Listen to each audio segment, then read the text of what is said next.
In May 1930, one of the world's most iconic buildings opened in New York. The Chrysler Building at 1,046 meters was briefly the tallest man-made structure in the world. Hailed as the epitome of Art Deco skyscrapers, Walter Chrysler made sure it had automobile icons like radiator caps with wings incorporated into the design. In fact, the famed terraced crown resembles a radiator grille prominently seen on Chryslers everywhere. This is Kaleidoscope, where we are positive, daring, different. Welcome. We dissect the realities of geopolitics and peace, check out tourism realities and savor some flavors of Andalusia. Kaleidoscope is on YouTube, Facebook, Instagram and LinkedIn. Be sure to subscribe and follow us if you want more of Kaleidoscope.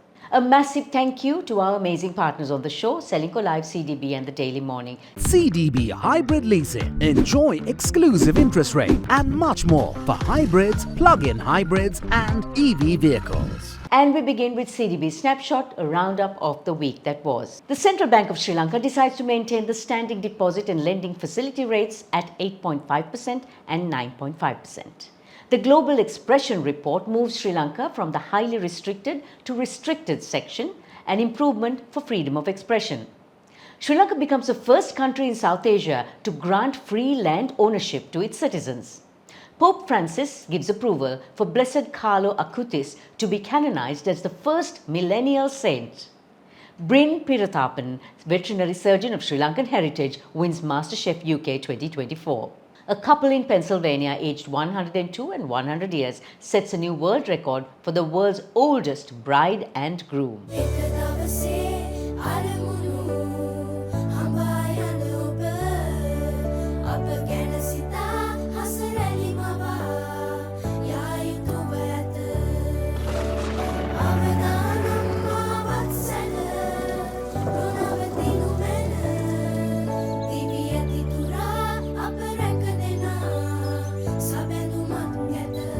You focus on your goals. We will take care of the risks. Srilanka Life.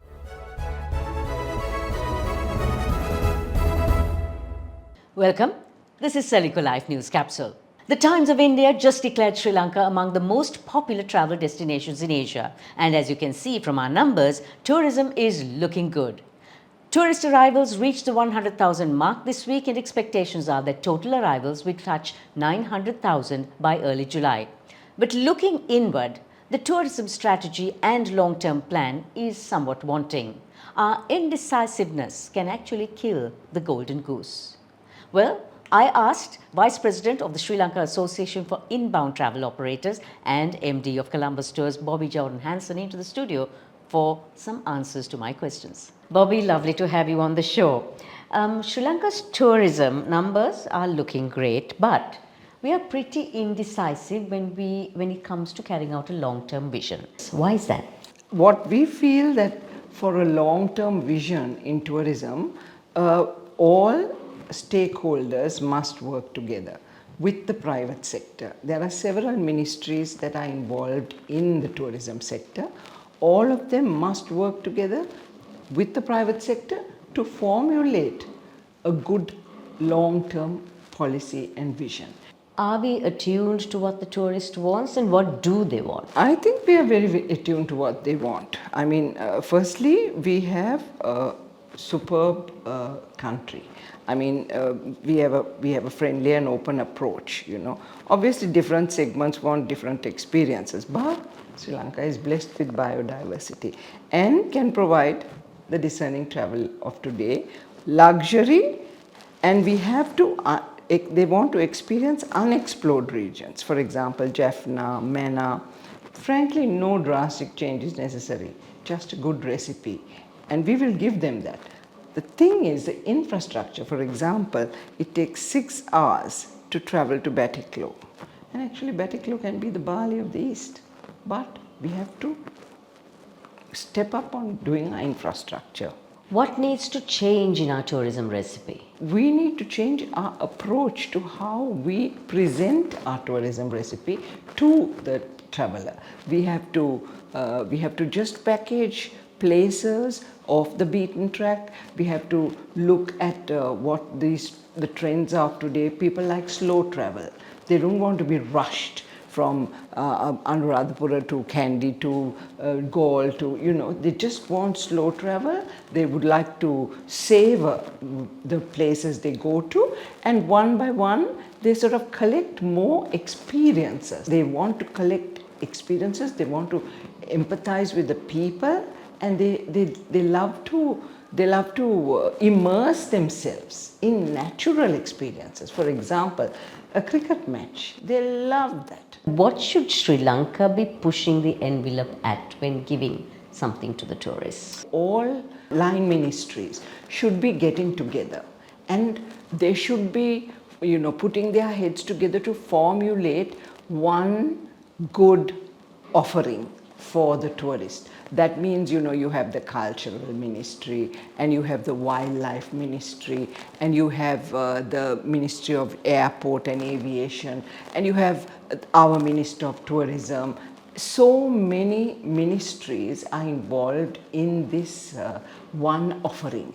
And what is happening is that each one of the ministries wants to do things the way they want to do it. But it will be so much better if all of them sit down together, formulate one clear plan for the future, and then bring us, the private sector, also in on it, so we can contribute our might practically to fine-tune it and to make sure that Sri Lanka has the correct recipe for the future for all tourists visiting this beautiful destination.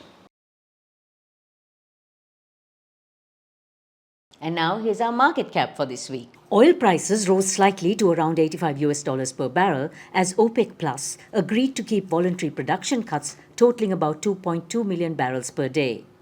Gold prices are likely to remain at current all-time highs of $2,350 per ounce, supported by strong buying by central banks. Thailand has the world's cutest rock formation. Hin Samwan is 75 million years old and resembles a family of 3 whales. And these are some of the most stunning looks on the red carpet at the Cannes Film Festival.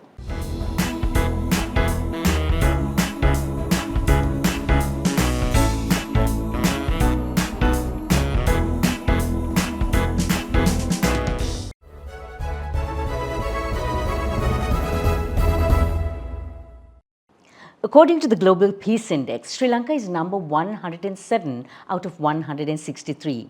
Iceland is at number 1 and Afghanistan is at the bottom at number 163.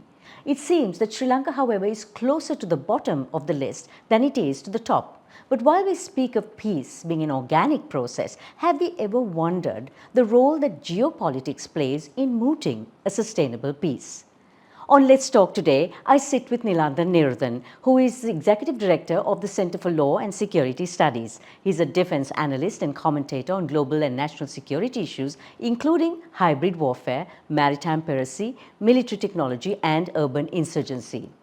Some of his articles have been published in the Johns Hopkins Journal of International Affairs and the Columbia Journal of International Affairs. Firstly, tell me, why is peace so elusive in this world? So there are 2 main reasons. The first is that most institutions around the world don't seem to desire peace. They seem to desire giving the illusion of peace rather than actual peace. And the second seems to be a biological reason where humans are naturally competitive. And therefore, when we look at things like national borders and territorial resources, there doesn't seem to be any other option at the moment than fighting each other, unfortunately. So how much of peace is organic in a country and how much is reliant on geopolitics? So none of it is organic. All of it is reliant on geopolitics. So you could have the most peaceful society, but if the geopolitics change, you could be conquered, you could find yourself in a war, you could find all kinds of interferences in your affairs. So peace itself is not a natural state. Conflict seems to be the natural state. Therefore, your geopolitics will shape everything in that regard. What about Sri Lanka? Are we able to build a sustainable peace given the geopolitics? We can, in my judgment, if we are aligned to a specific power base. Our problem is that we've never really been aligned in the long run. Depending on the political party in power, our closest friend in the region or internationally changes. If we can keep one partner for a generation or two, yes, we can safeguard our geopolitical interests. Sri Lanka has always called itself non-aligned. But does being non-aligned work? Not in my assessment. When I look at the history of non-alignment, not only for Sri Lanka, but essentially for any other country, non-alignment just means you stand for nothing.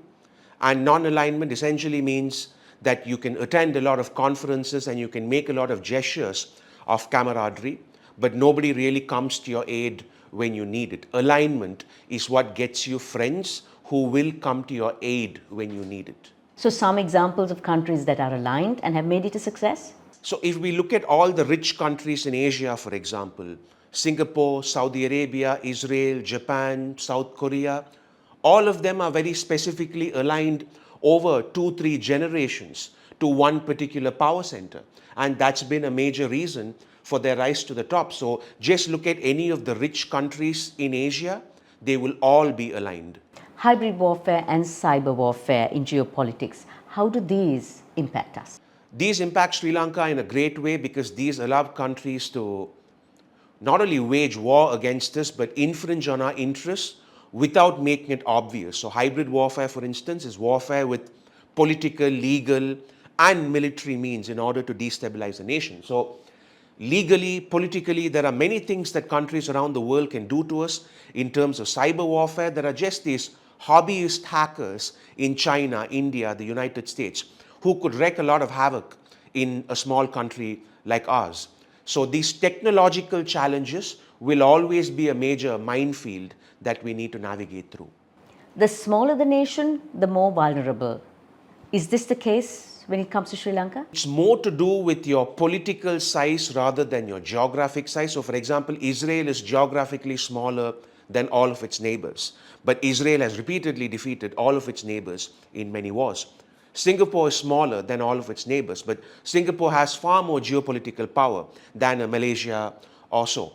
So it has more to do with your alignment and with things like your per capita income rather than simply the geographic size. How can a country like Sri Lanka circumvent the issues that geopolitics brings and work towards a sustainable peace in some format or another?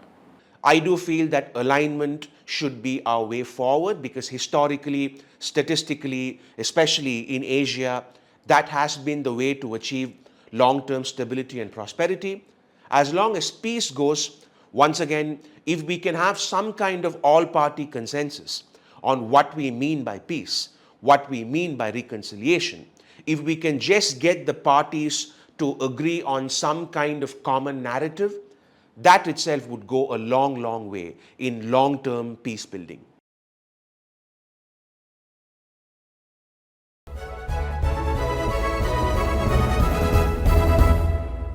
On Life in 60 today, we are diving straight into Cocina, Andalusia, to savor the vibrancy and great flavors of the autonomous region of Andalusia in Spain. Seated on the coast of southern Spain, Andalusia gets its cuisine influence from a legacy of Moorish rule from the 8th to 15th centuries, its creativity from its architecture, the freshness of its cuisines from large tracts of agricultural farmlands, and its vibrancy from, what else? The flamenco. The Mount Lavinia Hotel opens Cocina Andalusia every Tuesday at the Governor's Restaurant, showcasing a delectable array picked from the heart of Andalusia. We are doing an Andalusian buffet. That means from south of Spain. And right in front of me, I just finished off a proper, genuine paella.